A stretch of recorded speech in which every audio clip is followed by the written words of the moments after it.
पहली वही जब गारे हिरा में नाजिल हुई, जिब्रील अमीन अल्लाह का पैगाम लेकर के आए तो उन्होंने कहा इक़रा, पढ़िए। क्या तर्जुमा होता है इसका? पढ़िए। हुजूर ने फरमाया मा अना बिकारी, मैं पढ़ूंगा नहीं। उन्होंने फिर कहा हुजूर पढ़िए, तो हुजूर ने कहा मैं पढ़ने वाला नहीं। इसका मतलब ये नहीं कि मैं जानने वाला नहीं, ना पढ़ना और होता है ना जानना और होता है, दोनों में फर्क है जी। उसके बाद जब जिब्रील अमीन ने सिर्फ इक़रा नहीं कहा बल्कि कहा इक़रा बिस्मि रब्बिकल लज़ी खलक़, अपने रब के नाम से पढ़िए जिसने पैदा फरमाया है। वाह वाह सुभान अल्लाह। हुजूर ने सिर्फ इक़रा कहने से नहीं पढ़ा। जरा गौर करें, आप तो शहर के लोग हैं, तालीम याफ्ता हैं, और बाकी जो देही बस्तियों से आए हैं वो भी सूझबूझ रखते हैं। गौर फरमाएं कि हुजूर से कहा गया पढ़िए तो हुजूर ने नहीं पढ़ा, और जब कहा गया रब के नाम से पढ़िए तो पढ़ा। फिर आपने पढ़ना शुरू किया। आखिर वजह क्या है, इसमें लॉजिक क्या है? पहले कहा गया पढ़िए तो नहीं पढ़ा हुजूर ने, और कहा गया रब के नाम से पढ़िए तो पढ़ा हुजूर ने। इसको समझने के लिए करंट इश्यूज को समझना होगा। सिर्फ पढ़े हुए तो वो लोग भी हैं जो आबादियों को मलबों का ढेर बना देते हैं।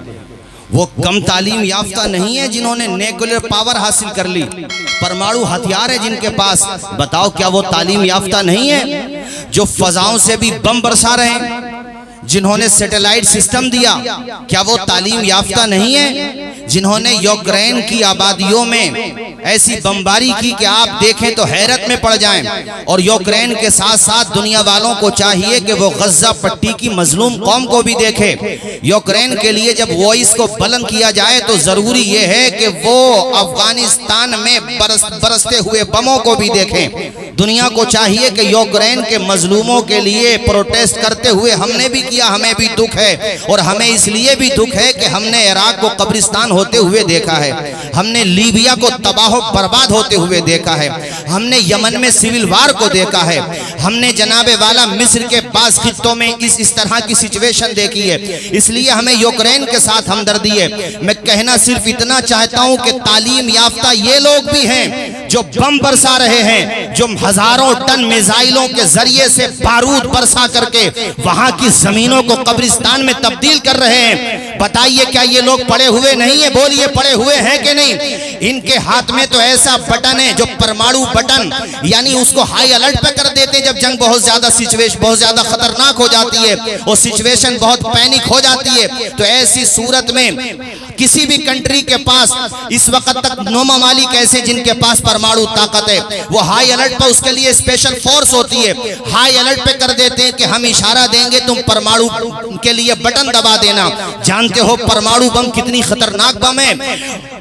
6 अगस्त 1945 में अमेरिका ने नागासाकी और फिर 9 अगस्त 1945 में हिरोशिमा पर यह बम बरसाए। 1945 की बात हो रही है, 77 या 78 साल पहले।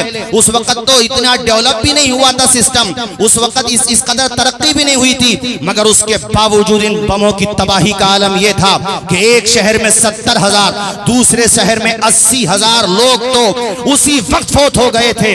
बाद में वहां की जमीन जल गई, सब्जा उगाना बंद कर दिया था। सोचिए उस वक्त उन बमों की ताकत का आलम यह था। अगर आज परमाणु बम छोड़ दिए जाएं तो नस्लों का आलम क्या होगा? दुनिया के पास इतना परमाणु हथियार है कि इस पूरी दुनिया को 3 मरतबा खत्म किया जा सकता है।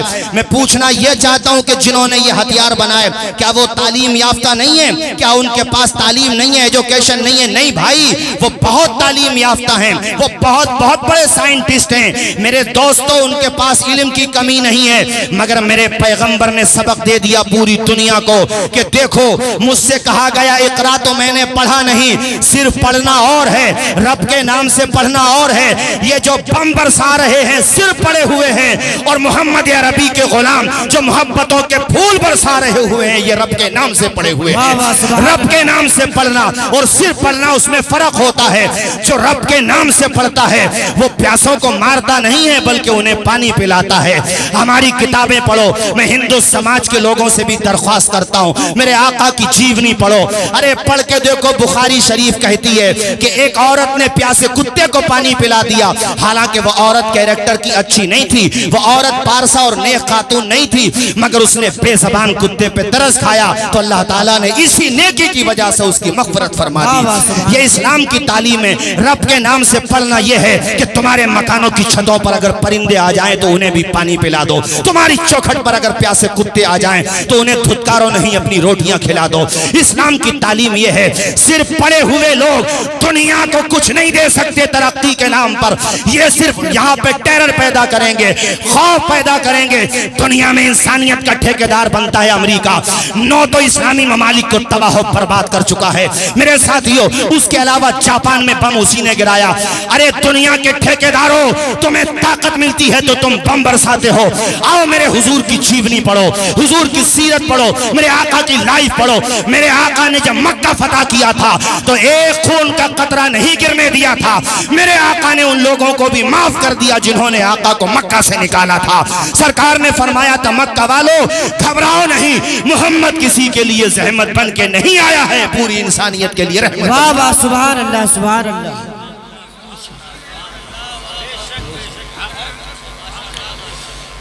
तुम क्या जानो इंसानियत क्या होती है? वो गज़ा पट्टी पे बम बरसाने वालों, तुम्हें क्या पता इंसानियत क्या होती है? पूरे पूरे झुंड बना करके एक निहत्थे की लिंचिंग कर देने वालों, तुम क्या जानो इंसानियत क्या होती है? तुम जानोगे इंसानियत क्या होती है? तुम सिखाओगे हमें इंसानियत क्या होती है? देख, इंसानियत ये होती है। सैयदना इमाम ज़ैनुल आबिदीन के खेमे में एक प्यासा आया। ये कौन है? ये हुसैन का बेटा है और अली का पोता है। वाह वाह, सुभान अल्लाह। खेमे में आ गया प्यासा।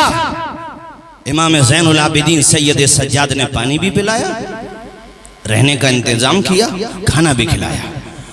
वो इतना रोया, हुस्ने अखलाक देख के आप दीदा हो गया। चंद दिनों रहा लेकिन कुछ कह नहीं पाया। शर्मा इतना रहा था कि बॉडी लैंग्वेज से जाहिर था कि वो कुछ कहना चाहता है, उसने कुछ कहा नहीं। जब निकलने लगा तो पाँव मनो भारी हो गए, निकल नहीं सका और कदमों में गिर गया इमाम के। आप दीदा हो के कहा, इमाम में चला जाता तो मन पे एक बोझ रहता। सोचा सच्चाई जाहिर कर देता हूँ। इमाम वो जो दिलों की भी खबरगिरी रखते हैं, सब जानते थे, वो सब जानते थे। आपने कहा, हाँ बता क्या कहना चाहता है? तो आप दीदा हो के कहता है, इमाम मैं वो बदबख्त हूँ जिन्होंने करबला के मैदान में आपकी खानवादे पे पानी बंद किया था।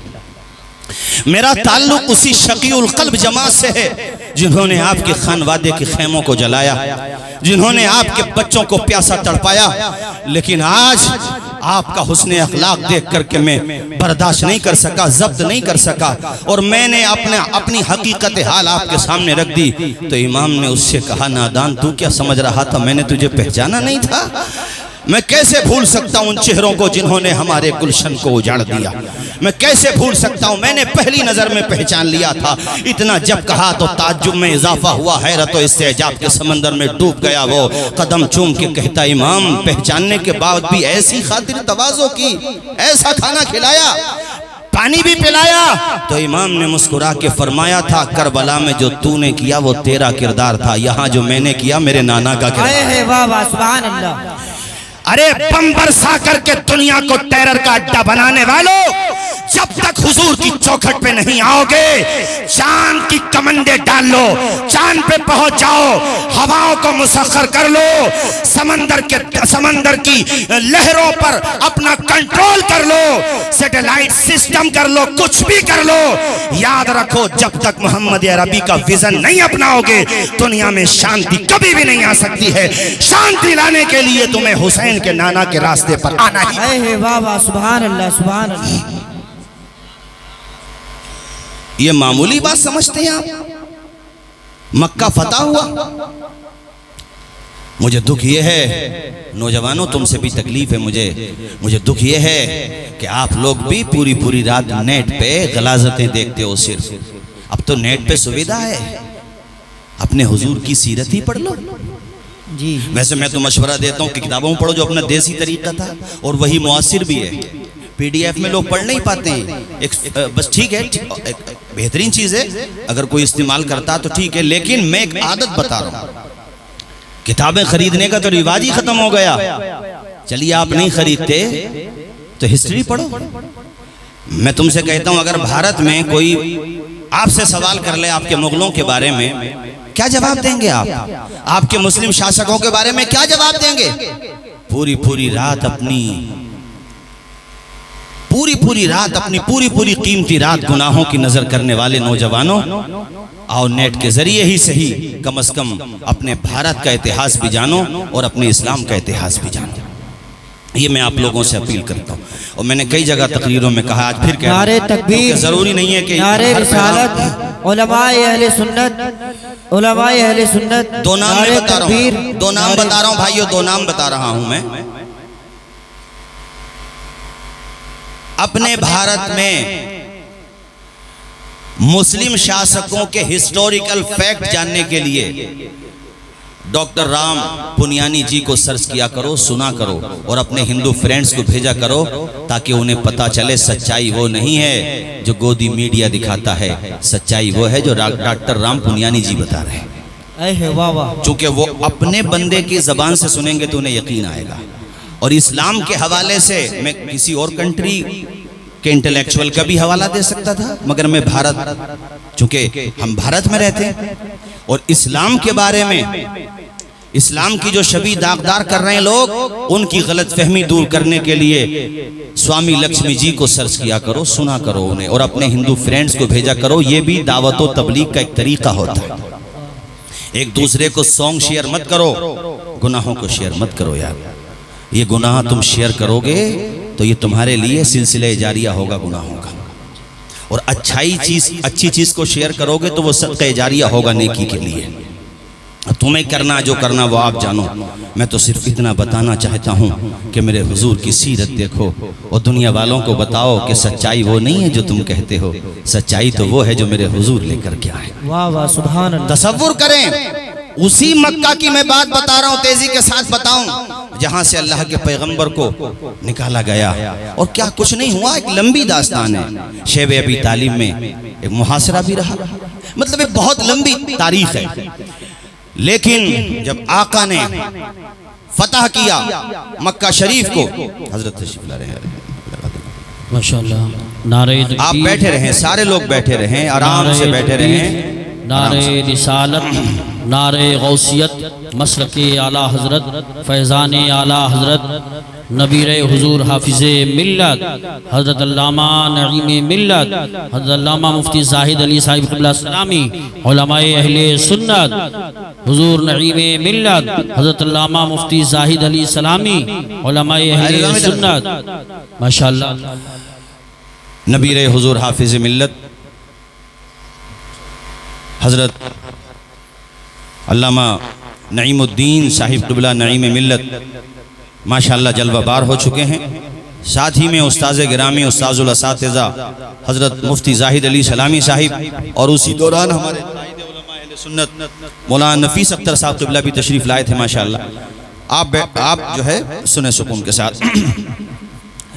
मैं ये बात मुकम्मल करूं चूँकि मेरे बाद प्रोग्राम आगे भी चलना है, और माशाअल्लाह मैं काबिल मुबारकबाद समझता हूँ हज़रत मौलाना अबरार साहब और उनकी पूरी टीम को, उनके तमाम मुदर्रिसीन को और मुआविनीन को भी।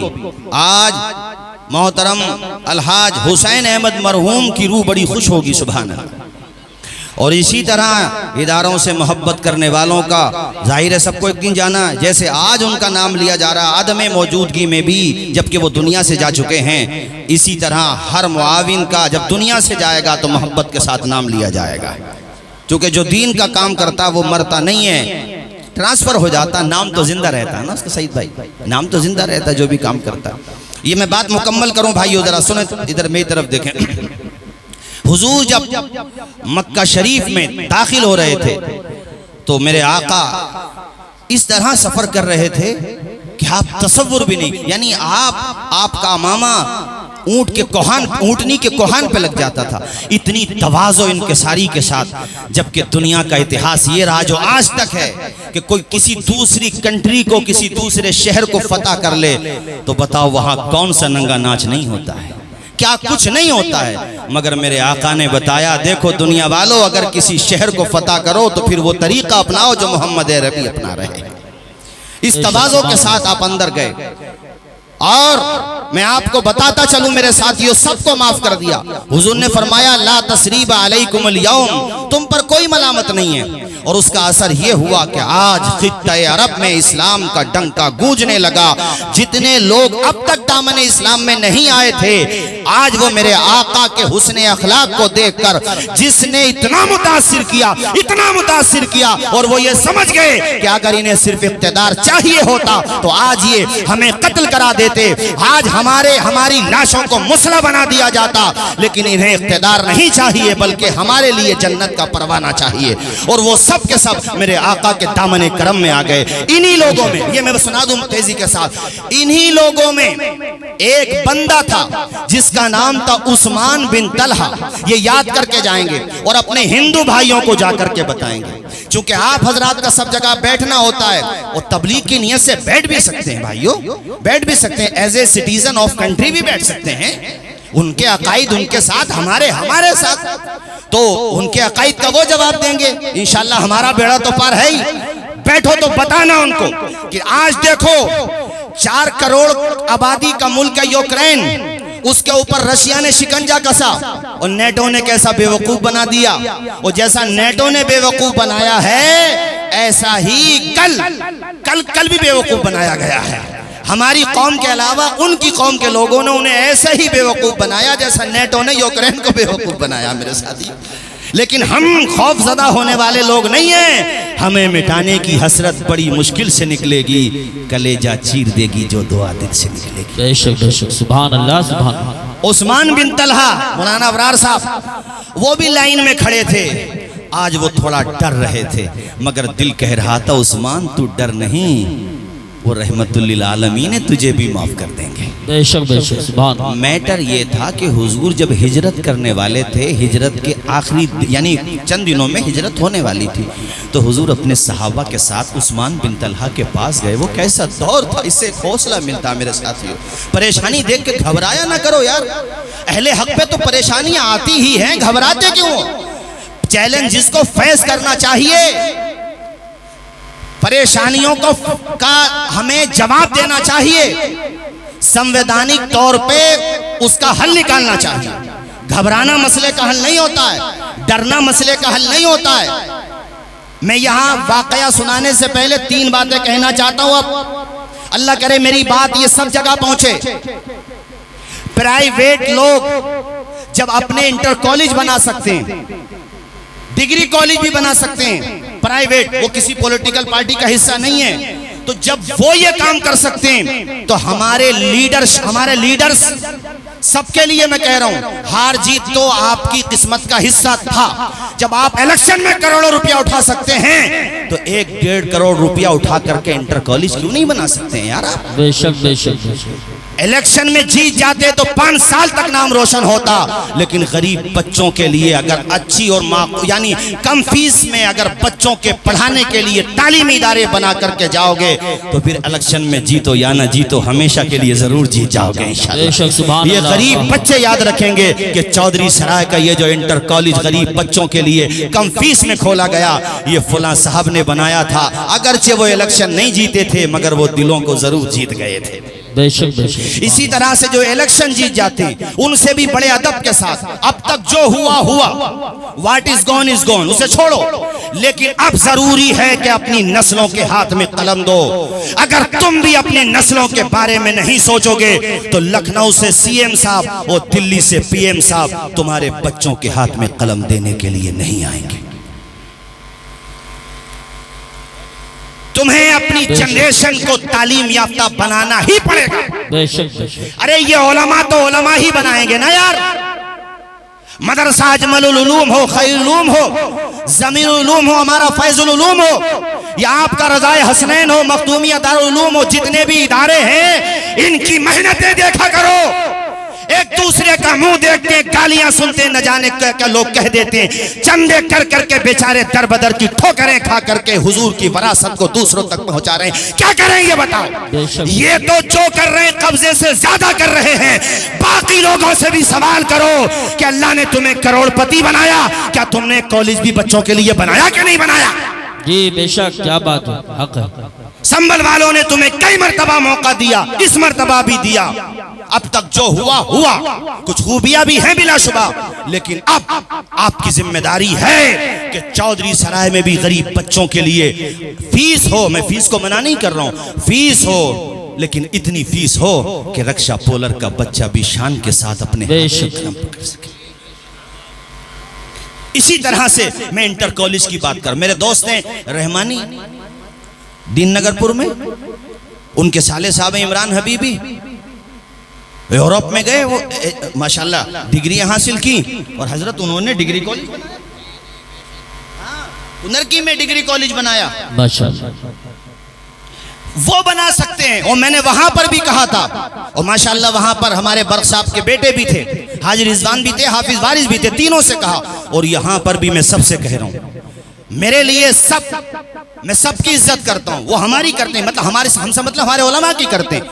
इसलिए कहता हूं हौसला ना हारो। जिन्हें कामयाबी मिली है वो अब ये सोचें जो हुआ हो गया, लेकिन हम अपने बच्चों का फ्यूचर रोशन करेंगे। अपने बच्चों को दर बदर की ठोकरें खाने के लिए बेयारो मददगार नहीं छोड़ेंगे, बल्कि हम उन्हें तालीम याफ्ता बनाएंगे।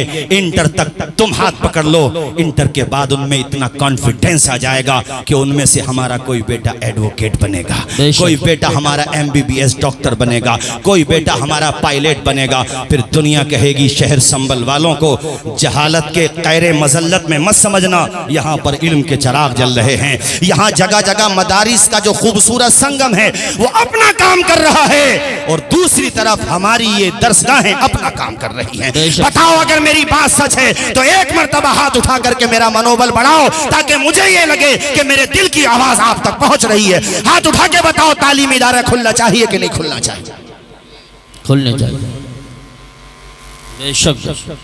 दर्द, ये दर्द दिल है बस एक आपके सामने, इसके अलावा कुछ नहीं है मेरे साथी। आपको सोचना पड़ेगा अपने बच्चों के लिए, पढ़ाना पड़ेगा यार। और जो हमारे मिडिल क्लास के भाई बैठे हुए हैं या बहुत ज्यादा पुअर फैमिली से बिलोंग करते हैं, मायूस हो के न जाएं यहां से वो। बल्कि हमने एक जुमला कहा था बहुत पहले, कश्तियां जब लहरों से टकराती हैं तो समझ साहिल तक पहुंची जाती है। बेशक बेशक, सुभान अल्लाह। दाना जब खाक में मिलता है और अपनी हस्ती फना करता है तो गुलजार बनी जाता है। संग आलूद लोहा जब लोहार की भट्टी में उसको रिपेयर किया जाता है तो वो भी कुंदन बन ही जाता है। मिटा दे अपने हस्ती को अगर कुछ मर्तबा चाहे कि दाना खाक में मिलकर गुले गुलजार बनता है। चौधरी सराय के लोगों, आज ये अज़्म लेकर के उठना कि हम रज़ाए हसनैन के साथ कांधे से कांधा मिलाकर खड़े रहेंगे इंशाअल्लाह। बोलिए इंशाअल्लाह। इंशाअल्लाह। जितने भी इदारे हैं अपने चौधरी सराय में, सब इदारों के लिए कह रहा हूं, और आगे बढ़ो तो मैं पूरे शहर संभल के इदारों के लिए कह रहा हूं। ये तो कसम खुदा की जितनी कैपेसिटी है उससे ज्यादा काम कर रहे हैं। रमजान में तेरे मेरे घर जाते हैं बेचारे, क्या इनको फन नहीं आता कमाने का? मगर इनको फिक्र ये रहती है कि जो इल्म मिला है दूसरों तक पहुंचाएं हम। ये फिक्र रहती है बस, इसके अलावा क्या मकसद है इनका? बाकी जहां तक पैसा कमाने की बात है तो जैसे आप जानते हैं ये भी जानते हैं, कुछ भी काम लेके बैठ सकते हैं, कर लेंगे आराम से। इसलिए रज़ाए मुस्तफ़ा हो या रज़ाए हसनैन हो माशाअल्लाह, या इस्माइल उलूम हो, या माशाअल्लाह भी मैं जलसे में आया था, अंदर हुसैनी इदारा है वो, हाँ माशाअल्लाह, या उधर मखदूमी उलूम हो, जितने भी इदारे हैं भाइयों, सबका दामन थामे रहो और इनको तरक्की देते रहो। मेरा ये पैगाम है बतौर खास चौधरी सराय वाला। अल्लाह सलामत रखे आपके वालिद माजिद को, मोहतरम। कितनी कुर्बानियाँ माशाअल्लाह। और ये चौधरी सराय के लोगों, जिसका 1 रुपया भी इदारे के लिए लगा हुआ है वो भी बड़ा सम्मानित है, उसका भी मकाम बुलंद है। अल्लाह कब्र पर रहमत व अनवार की बारिश नाजिल फरमाए। मोहतरम हाजी और हमारे हाजी ज़फ़ीर साहब माशाअल्लाह बड़ी काविश रहती है, उधर मरकजी मदरसा उलूम के लिए भी और इधर माशाअल्लाह यहाँ के लिए भी। सुभान अल्लाह। अल्लाह खुश रखे। मैं तो ये दुआ करता हूँ, मुफ्ती साहब मेरे उस्ताद बैठे हुए हैं माशाल्लाह, और यहाँ जितने भी अशरफिया जाते हैं, हम एहसान फरामोश लोगों में से नहीं हैं। हम तो कसम खुदा की उन लोगों को भी इज्जत देते हैं, उन लोगों को भी इज्जत देते हैं, चूंकि उनका जो काम है वो अहले सियासत जाने, अपना पैगाम मोहब्बत है जहां तक पहुंचे। ये मुफ्ती साहब का एहसान है हमारे ऊपर। मुझे आज तक याद है जब मौलाना कामिल साहब क़िबला पता नहीं है या नहीं है यहाँ पर, मौलाना शौकत साहब, मौलाना आलमगीर साहब, मेरे वालिद साहब बाकायदे हयात थे। अशरफिया में इम्तिहान निकालना कोई मामूली बात नहीं है। मुफ्ती आसिफ साहब क़िबला बैठे हैं, ये भी हमारे साथियों में है माशाल्लाह। उसी साल ये भी गए मेरे ख्याल से, शायद मुझसे एक साल पहले गए थे, तो बड़ा एक खौफ था। लेकिन मुफ्ती साहब ने हमारे वालिद साहब को हिम्मत दिलाई और कहा तुम तैयारी तो कराओ, भेजो तो सही। और अल्हम्दुलिल्लाह हम 6 या 7 बच्चे उस वक्त गए थे, और हजरत का पूरा ताउन रहा, पूरी कोशिश रही, और अल्हम्दुलिल्लाह आज देखिए अल्लाह का शुक्र है कि हमने वहाँ पर तालीम हासिल की। उसी बाग़े फिरदौस से कलंदर आज हमारे संभल में आया है माशाअल्लाह। बेशक वाह, जिसने अपने खून पसीने से, अल्लाह की कसम, उसे बाग़े फिरदौस बनाया है। उस खित्ते अर्ज़ी पर ऐसा इल्म का चमन आबाद किया है कि आप देखो ना और यहाँ से जाओ थकन महसूस करो, इदारा देख लो तो थकन उतर जाती है। रिजवान भाई कभी चलिएगा, गए एक आध दफा माशाल्लाह। मौलाना मोहम्मद अली साहब बैठे हुए हैं माशाल्लाह, हमारे साथी, ये भी अशरफिया के साथी हैं। तो इसलिए कहता हूँ भाइयों, बच्चों के हाथ में कलम दो। मैं बार बार तालीम पे इसलिए जोर दे रहा हूँ कि जब तुम्हारे हाथ में कलम होगा, तुम्हारे पास नॉलेज होगी, तो कोई तुम्हें बेवकूफ नहीं बना पाएगा। तुम्हारे पास इल्म का उजाला होना चाहिए। मेरे आका ने यह पैगाम दिया है, पढ़ो मगर अपने रब के नाम से पढ़ो।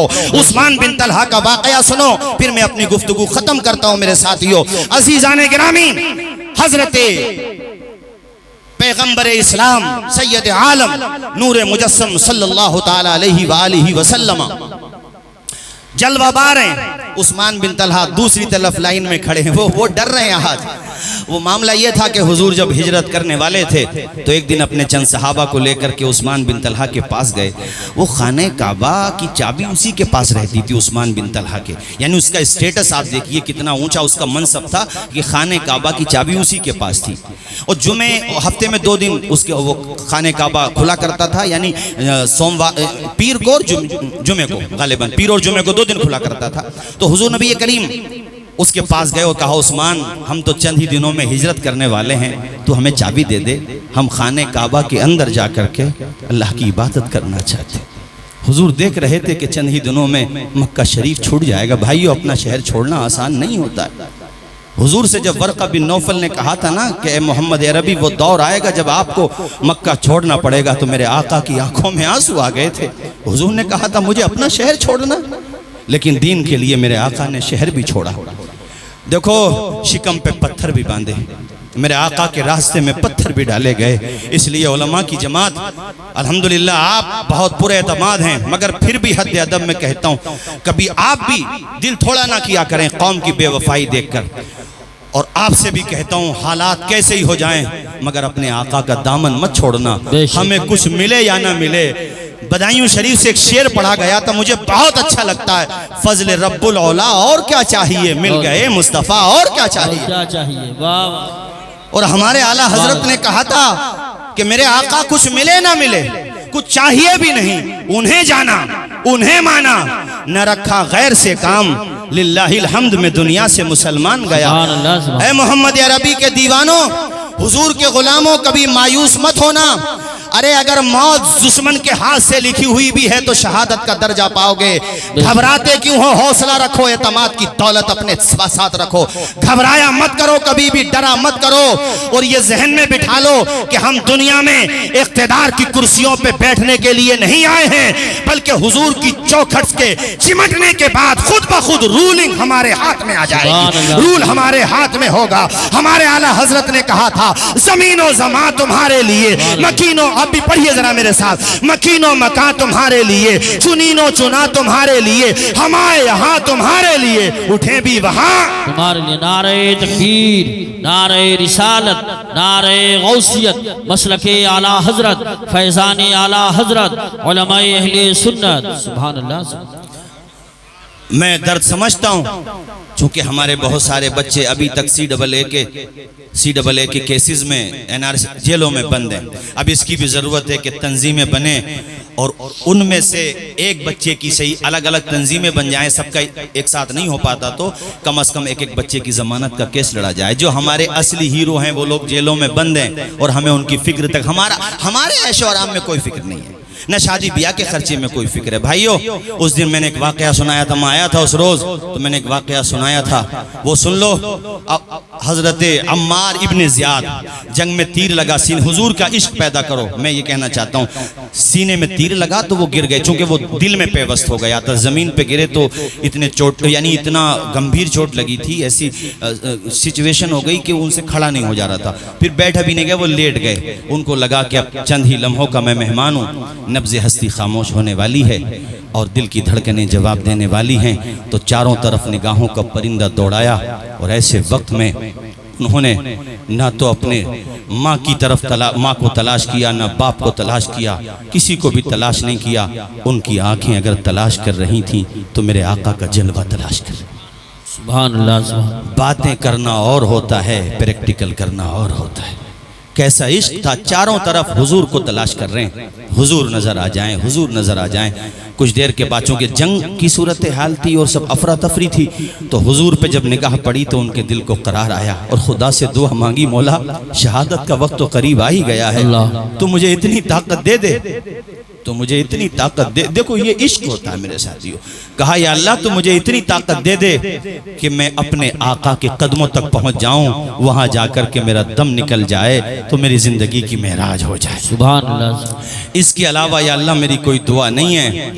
हजरत अम्मार इब्ने ज़ियाद ये दुआ करते करते उनके बदन में थोड़ी ताकत पैदा हुई, चल नहीं सकते तो घसीटते हुए अपने कोहनियों पे, यानी दोनों कोहनियों पे उन्होंने जोर दिया और किसी तरीके से मेरे आका तक पहुंच गए और आका के कदमों में जाकर के उन्होंने सर रख दिया। ये कैसे लोग थे साथियों, इन्हीं लोगों ने तो इस्लाम की फसल को गुलिस्तान बनाया है। हम लोग तो उसे बचा भी नहीं पा रहे हैं, इजाफा क्या कर पाएंगे, उसको बचा भी नहीं पा रहे। मस्जिदें वीरान करके तुम लोग कहते हो सत्ता परिवर्तन कैसे होगा, शराब का जाम पी करके तुम कहते हो हालात कैसे बदलेंगे। मुझे शिकायतें मिली हैं, सट्टे भी खेले जा रहे हैं, सट्टे भी खेले जा रहे हैं। बेटियां घर में जवान बैठी हुई हैं, लेकिन मेरा नौजवान दोस्त अपने यारों के साथ मोटरसाइकिलों पर बैठ करके मर्डर गश्ती कर रहा, सट्टे खेल रहा, शराब पी रहा। अरे नादानों, कैसे हालात बदलेंगे तुम्हारे? तुम्हारी मस्जिदें उसी तरह वीरान है, कैसे बदलेंगे हालात? यार मैंने बहुत दफा कहा है, मौजूदा दौर के दिन रात बदल सकते हैं, मुल्क के फिक्र नजरियात बदल सकते हैं। मेरे भाई तुम बदल जाओ तो हालात बदल सकते हैं। बेशक सुभान अल्लाह। तुम्हें बदलना पड़ेगा। कैसा इश्क रसूल था अम्मार बिन ज़ियाद का। हुजूर के कदमों पे पहुंचे तो जाने के बाद मेरे हुजूर के कदमों पे जाकर के उन्होंने सर रख दिया और आका के नालैन को चूमने लगे और इशारा दे दिया, देखो दुनिया वालों, जहां हमारा सर है ना वहां हुजूर का कदम है और इनके कदम में जगह मिल गई तो बेड़ा पार हो जाएगा। अल्लामा हसन रजा ने बड़ी खूबसूरत बात कही थी कि ढूंढा ही करें सदरे कयामत के सिपाही, वो किसको मिले जो तेरे दामन में छुपा। सुभान अल्लाह, सुभान अल्लाह, माशाअल्लाह। मेरे आका आपसे रिश्ता मजबूत रहे, बस कुछ रहे या ना रहे, कुछ रहे या ना रहे, पर ये दुआ है कि अमीर नजा के वक्त सलामत हम सबका ईमान रहे। कदम चूमते जाते थे और धड़कनें धीरे धीरे खामोश होती जाती थी और तारीखी जुमले ये थे, फुस्तु बिरब्बिल काबा, फुस्तु बिरब्बिल काबा, रब्बे काबा की कसम अम्मार कामयाब हो गया। हुजूर ने नीचे की, यानी हुजूर ने उनको मुलाहजा, मेरे आका ने उनको देखा और सरकार ने उनके सर पे दस्ते शफ़क़त रखा। मेरे आका की चश्माने बाज़ाग आंसुओं से भीग गई मुसलमानों, और हुजूर ने आप दीदा होके कहा, अम्मार बिन ज़ियाद हमारी कुर्बानियां रायगा नहीं जाएंगी, एक दिन वो आएगा कि हर तरफ इस्लाम का फरेरा लहराएगा। एक दिन वो आएगा अम्मार बिन ज़ियाद कि हर तरफ इस्लाम का परचम लहराएगा। और वो दिन आए, तारीख ने वो दिन भी देखे मेरे साथियों कि जब मक्का में बैठ के उमर रूलिंग किया करते थे और ऐसा दबदबा होता था कि नाम कैसर व किसरा सुन के काम जाया करते थे। वो दिन भी आया कि जब कोई ज़कात लेने वाला नहीं था। वो दिन भी आया कि जब एक मुसाफिर रात में सफर करता, यहाँ तक कि एक औरत अगर रात में सफर करती और मदीने से चलती भाइयों, वो बड़े बड़े दूरों दराज तक कोई डाकू कोई चोर हिम्मत नहीं करता था जो औरत को देख ले। ऐ दुनिया वालों, तुम कहते हो दरसगाहों से पड़े हुए लोग पॉलिटिशियन कैसे बन सकते हैं, उनको सियासत कैसे आ सकती है? अरे 70 सालों में तुमने क्या दिया है उसका जवाब दो। अब ये जनता तुमसे सवाल भी करेगी। तुमने उलमा को वंचित समाज से समझ लिया, तुमने इन्हें माइनॉरिटी इन माइनॉरिटी बना दिया। इसलिए कहता हूं दरसगाहों से फैज पाओ और दरसगाहों से पड़े हुए उलमाए किराम से फीडबैक लेते रहो, तभी तुम्हारा मुस्तकबिल रोशन होगा। आओ भाई, उस्मान बिन तलहा की बात सुना करके मैं गुफ्तगू खत्म करता हूं। उस्मान बिन तलहा भी लाइन में खड़े हुए थे। उस्मान बिन तलहा से हुजूर ने कहा था कि अल्लाह मुझे चाबी दे दे, उस्मान मैं आखिरी मर्तबा खाने काबा के अंदर जाके रब की इबादत करना चाहता हूं। तो उस्मान बिन तलहा ने मजाक उड़ाया था। ये अच्छा, ये जो रिवायत खुद उस्मान बिन तलहा से मरवी है, वो रोते हुए कहते हैं वो दौर था जब हम दौरे जाहिलियत में थे। हमसे आका ने जब वो चाबी मांगी तो हमने मजाक उड़ाया। उन्होंने कहा था ए अम्मार तू मेरा उस्मान बिन तलहा तू मेरा मजाक उड़ा रहा है, लेकिन सुन मैं वो दिन देख रहा हूं जब ये चाबी खाने काबा की मेरे हाथ में होगी। और सुन उस्मान, मोहम्मद जिसे चाहेगा खाने काबा की चाबी देगा। वो दिन आएगा, मैं देख रहा हूं। अल्लाह अकबर। तो उस्मान बिन तलहा ने कहा था अरे ऐसा दिन तो कभी भी नहीं आएगा। क्या कुरैश मक्का ने चूड़ियां पहन ली हैं? उस दिन तो कुरैश मक्का रुसवा हो जाएंगे, ऐसा दिन आएगा। हुजूर ने कहा था उस्मान रुसवाई की बात ना कर, जिस दिन मोहम्मद के हाथों में चाबी आएगी मक्का के लोग रुसवा नहीं होंगे, हकीकत में इज्जत तो उसी दिन पाएंगे। आज वो दिन आ गया। लाइन में खड़ा हुआ है उस्मान। मौला अली शेर खुदा को भेजा। एक रिवायत में मौला अली शेर खुदा का जिक्र है और एक रिवायत में यह कि हुजूर ने खुद बुलाया। दोनों में तदबीर तो आसानी से हो ही जाएगी। बहरहाल हजरत मौला अली शेर खुदा पहुंचे और जाने के बाद फरमाया उस्मान ला वो चाबियां मुझे दे दे। उस्मान खाने काबा की छत पे चढ़ गए। हजरत मौला अली ने कहा उस्मान साथ खैरियत से चाबी दे दे। ये वो दौर नहीं है, वो दौर बदल चुका है। इतना जब कहा शेरे खुदा ने तो उस्मान बिन तलहा ने चाबी दे दी। मेरे आका के हाथों में खाने काबा की चाबी आई। उसके बाद कहा उस्मान कुछ याद आया? उस्मान बिन तलहा रो दिया। कहा या ए मोहम्मद इब्ने अब्दुल्ला सब कुछ याद आ गया। वो माजी का दौर याद आ गया, वो पास्ट का जमाना याद आ गया। ए मोहम्मद बिन अब्दुल्ला याद आ गया। तो मुस्तफ़ा ने मुस्कुरा के फरमाया अब बता मैं ये चाबी किसे दूं? वो खामोश हो गया। हुजूर ने आवाज दी उस्मान तू मेरे करीब तो आ।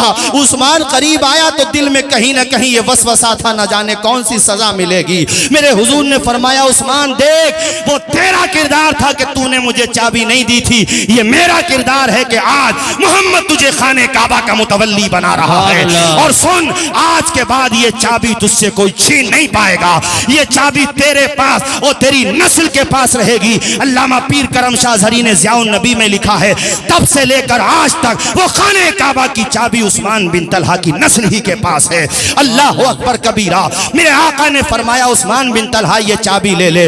उस्मान बिन तलहा कदमों में गिर गए, आप दीदा हो गए, रोते रहे। कहा मेरे आका मेरा दिल तो उसी दिन मुसलमान हो गया था जब मैंने आपकी अजमतों का शोहरा सुना था, मगर मैं हालात की वजह से खामोश था। हुजूर के कदमों को पकड़ के मचल करके पढ़ने लगे। आप भी पढ़ लीजिए झूम करके ताकि उनके गुलामों में अल्लाह कबूल फरमा ले। झूम करके पढ़ने लगे अशहदु अल्ला इलाहा, बोलिए अशहदु अल्ला इलाहा, जोर से बोलो अशहदु अल्ला इलाहा इल्लल्लाह व अशहदु अन्ना मुहम्मदन अब्दुहु व रसूलुहु। झूम के पढ़ते जाते उस्मान बिन तलहा मुस्तफ़ा ने सीने से लगाया। पूरा मक्का मुसलमान हो गया। हर घर से सदाएं बुलंद हो रही है कि वही मक्का है जहां मेरे आका के रास्ते में कांटे डाले गए, आपके पत्थर मारे गए, कौन सा जुल्म नहीं किया गया, आपके साथियों के रास्ते में क्या कुछ नहीं किया गया। बिलाल हबशी की दास्तान भूले नहीं है हम लोग। हजरत अम्मार बिन यासिर की दास्तान देखिए, गरीब सहाबा की दास्तान देखिए। नमाज नहीं पढ़ सकते थे ऐसी सूरत हाल थी, बुलंद आवाज से कुरान नहीं पढ़ सकते थे, ऐसी सूरत हाल थी। मक्की दौर देखो, लेकिन मेरे आका के सब्र का नतीजा, अज़्म का नतीजा, खुदा की मदद देखो। एक दौर वो भी आया कि ये वही मक्का है जहां जोर से कुरान नहीं पढ़ सकते थे, ऐलानिया कलमा नहीं पढ़ सकते थे। अब आका ने मक्का फतह किया है तो हर घर से एक ही सदा आ रही है, ला इलाहा इल्लल्लाह मुहम्मदुर रसूलुल्लाह। हर किसी की जबान पर एक ही तराना है। अगर मैं उर्दू में कहूं तो मतलब ये होगा, दामने मुस्तफा से जो लिपटा यगाना हो गया, जिसके हुजूर हो गए उसका जमाना हो गया।